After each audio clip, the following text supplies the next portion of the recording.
Hello, നമസ്കാരം. നമുക്കിന്നൊരു ക്ഷേത്രം പരിചയപ്പെടാം.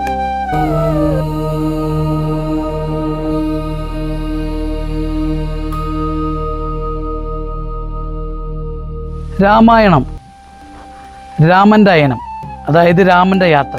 ഈ രാമൻ്റെ യാത്രയുമായി ബന്ധപ്പെട്ട് നിരവധി കഥകൾ നമ്മൾ കേട്ടിട്ടുണ്ടാകും. അതുപോലെ തന്നെ ഒരു ക്ഷേത്രം രാമൻ്റെ യാത്രയുമായി ബന്ധപ്പെട്ട് നമ്മുടെ നാട്ടിലുണ്ട്. ആ ക്ഷേത്രത്തെക്കുറിച്ചാണ് ഞാനിന്ന് പറയാൻ പോകുന്നത്. ശ്രീരാമ ലക്ഷ്മണ വനവാസ കാലത്ത് തൻ്റെ പിതാവായ ദശരഥ മഹാരാജാവിൻ്റെ വിയോഗം ഇവിടെ വെച്ച് അറിയുകയും തൻ്റെ പിതാവിൻ്റെ ആത്മശാന്തിക്കായി തർപ്പണം ചെയ്തു എന്നാണ് ഐതിഹ്യം. അതിനാൽ കർക്കിടക വാവിന് ബലിതർപ്പണം ഇവിടെ ഒരു പ്രധാന ചടങ്ങാണ്. ഇവിടെ ഭഗവാൻ കുടികൊള്ളുന്ന കിരാതമൂർത്തിയുടെ രൂപത്തിലാണ്. ഈ ക്ഷേത്രത്തിൻ്റെ സ്ഥലം വരുന്നത് എറണാകുളം ജില്ലയിലാണ്. എറണാകുളം ജില്ലയിൽ പിറവം ടൗണിൽ നിന്ന് ഏകദേശം 13 കിലോമീറ്റർ അകലെ ഏഴക്കനാട് എന്ന ഒരു കൊച്ചു ഗ്രാമത്തിലാണ്.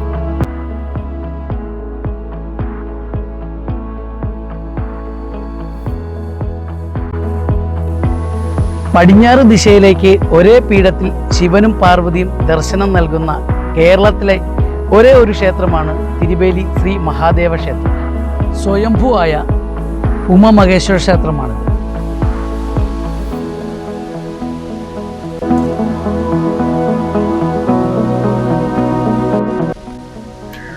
ധനുമാസത്തിലെ തിരുവാതിര നാളിലാണ് മഹാദേവൻ്റെ പിറന്നാൾ. അന്നേ ദിവസം തന്നെയാണ് ഈ ക്ഷേത്രത്തിൽ ഉത്സവം നടക്കുന്നത്. ഈ ഉത്സവത്തിൻ്റെ അന്ന് തന്നെ ഇവിടെ തിരുവാതിര കളി ഇവിടുത്തെ പ്രധാന ഒരു ചടങ്ങാണ്.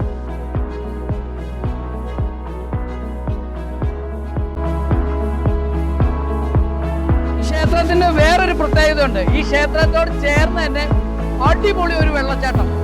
ഇവിടെ വന്നു കഴിഞ്ഞാൽ ആർക്കും എത്ര നെഗറ്റീവായിട്ടിരിക്കുന്ന ആളുകൾ പോസിറ്റീവ് ആവുന്ന നല്ലൊരു വൈബോട് കൂടിയ നല്ല രസകരമായ ഒരു വെള്ളച്ചാട്ടം കാണാവുന്നതാണ്.